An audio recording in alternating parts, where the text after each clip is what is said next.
And so we will be having Amanda Hang speaking on Know Thyself and Why Will You Pursue.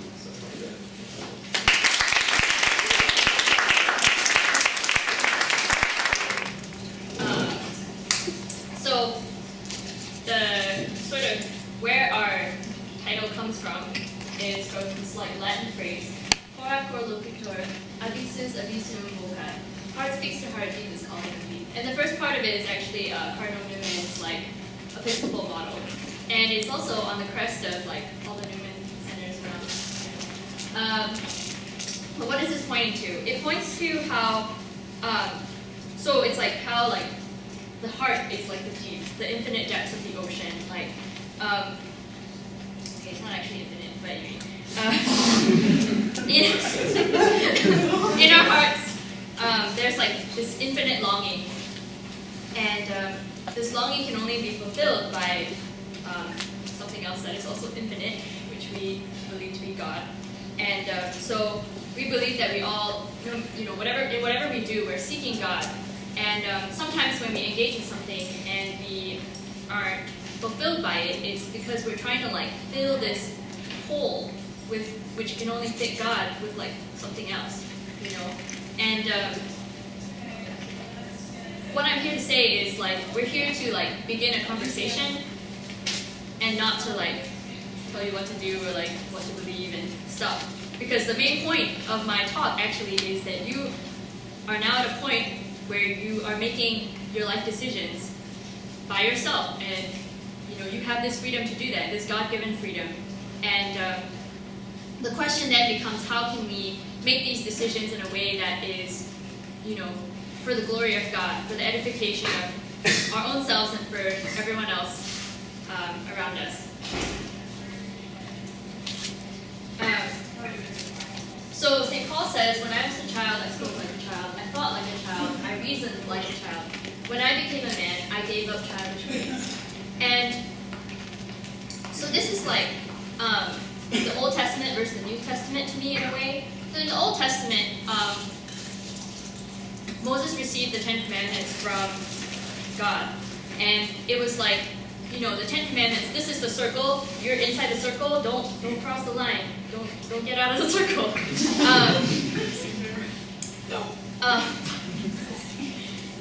But then in the New Testament, Jesus says, I give you a new commandment, love one another as I have loved you. And to me, that's almost like Jesus is saying, like, this is the core of everything that we do. Now you take it and you can like go do whatever you want. Go do whatever, but like remembering that this is the core. And it's, he says that I have not come to like get rid of the old law, but I have come to fulfill it. And it's almost like, when you're young and your parents are like, no, don't put your finger in the socket, or like don't touch the stove, it's hot. It's like, these are the rules, don't cross the line. But then as you grow older, you're like, I can touch the stove if it's not hot. I can touch the socket if I don't put my finger in it. When we're young, our parents, they may have tried to like censor things that we watch. They're like, no, like don't watch that scene in the Titanic because there's things so on and so forth. But when we come to college, it's like, yeah, I can watch Titanic if I want. But it's not necessarily a good thing. I don't know. That's what we're trying to do, and it's yeah. St. Paul also says, "Do not be conformed to this world, but be transformed by the renewal of your mind, that you may prove what is the will of God, what is good and acceptable and perfect."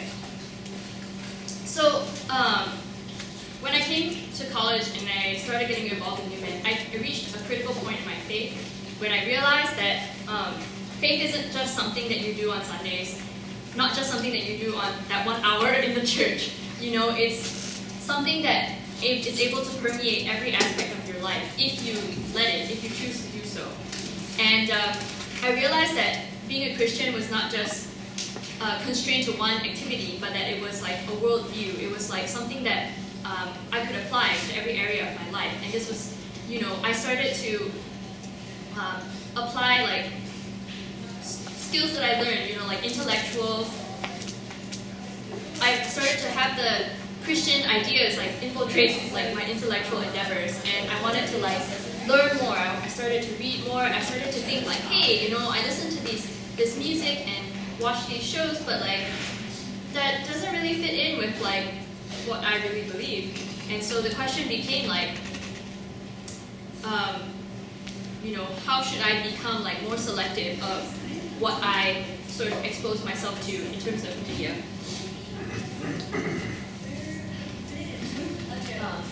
And St. Paul also says, all things are lawful, but not all things are helpful. All things are lawful, but not all things build up. And it's kind of a question of how can we make these decisions?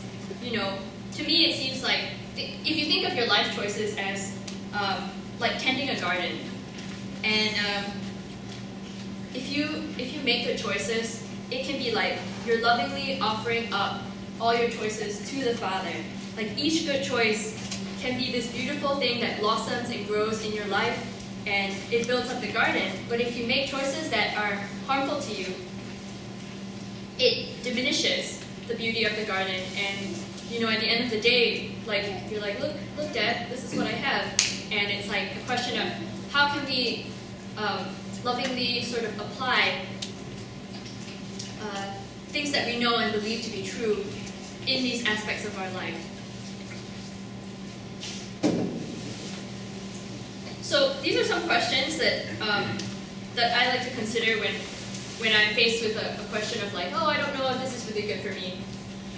Is there a deeper meaning? Sometimes there might not be a deeper meaning. Obviously there's a spectrum. You have your SpongeBob and your Adventure Time where it's maybe it's just fluff, maybe it's just mindless entertainment. But then you have your Tree of Life where it's I have to watch it 3 times before I really understand what's going on. And then, is this deeper meaning edifying? Is it benign? Is it malicious? Sometimes the producer is there's a deeper meaning here, but we're not really wanting to say anything really substantial or really serious. But sometimes the meaning is not so great. As if you talk to Father Dan, you'll think his opinions on some of the Christopher Nolan films are well, maybe they're not so heroic or not so virtuous as one might be led to think. Yes, David. And one really easy way of looking into it is how do the theological virtues, beauty, truth, and goodness, play into it. I think sometimes in a more modern context, people put out things and it's very novel, it's very interesting, but it's okay, I feel it's just making fun of this art form, or I feel it's not really beautiful, and I don't know that having this in my life would be somehow making it better. And obviously that's a question for a whole other talk. Don't have time for, well, I don't have time for right now. And the next point is, consider how it may have been intended by the content creator versus how it has been perceived by the general public. Sometimes,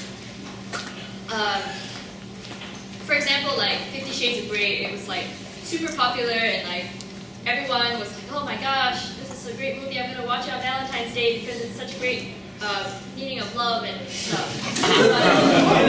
Maybe I don't know, it's not to say that we can really read the minds of whoever wrote 50 Shades of Grey, but thinking about where it might have come from rather than how people sort of just talk about it without really knowing much about it or thinking much about it.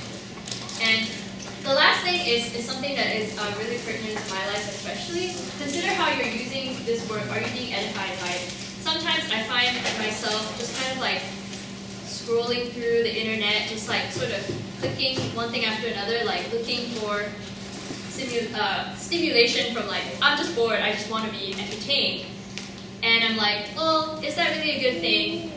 Sometimes it could be well, maybe this is just, I'm taking a break, I'm relaxing. But sometimes it's I just have this boredom and I want to do something with it, but I'm not doing something that's terribly engaging, but I'm just scrolling through the internet. So here I have an example of something that I relate to. It's kind of more subtle example. I didn't want to use something that was like screamingly obvious. But this is a song from Ingrid Michaelson. It's called Keep Breathing, and these are the lyrics. People are dying, I close my blinds. I want to change the world, instead I sleep. I want to believe in more than you and me. All we can do is keep breathing. And it sounds sad, but to me, and it sounds kind of like hopeless, but to me it seems like, I feel like she's saying a truth about like the human condition. Sometimes it's like, I want to care, I want to do more, I want to help, but all I can do is just like sleep and know that I'm alive and I keep breathing. And to me, like this song, like I would listen to this song and I would not feel that, I would feel like, yeah, I agree with that and I acknowledge that. I know that this doesn't have to be the case all the time, but this is like an aspect of our humanity that I find is like being conveyed in this song. But then in this other song by the same person, she says like, starting out, I'll never know your name, never feel the same, I wish you never came into my world.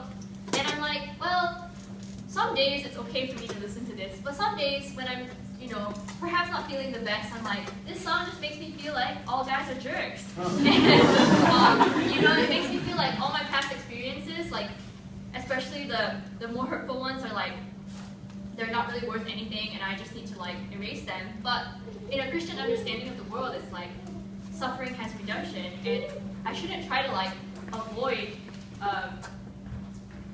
these sort of painful memories, but I'd rather try and seek redemption through them. So I'm like, well, maybe this is not such a great song for me to listen to all the time. And the last line actually says, it's my world, it's not ours anymore, and it's like, that's just not true, everyone lives in the world. And C.S. Lewis says that be careful when you're like dealing with people, because everyone you encounter has an immortal soul, and it's like you won't escape like sort of the eternity that they present. Like it's not as if like I can ignore you today and still be friends with you in eternity kind of thing. I mean, you could with like redemption, but you know what I'm saying. Yeah. So final comments. I'd like to throw in a little bit of the ancient Greeks. Socrates is like, he says the unexamined life is not worth living. And another thing from the ancient Greeks, know thyself, which is meant to say like, understand yourself, understand like your limits, because what works for you may not work for anyone else, and what works sometimes may not work all of the time. And it's just a question of like, think about what has been, what is good for you and what you can really, like, what kind of value you can really take from this. Because at the end of the day,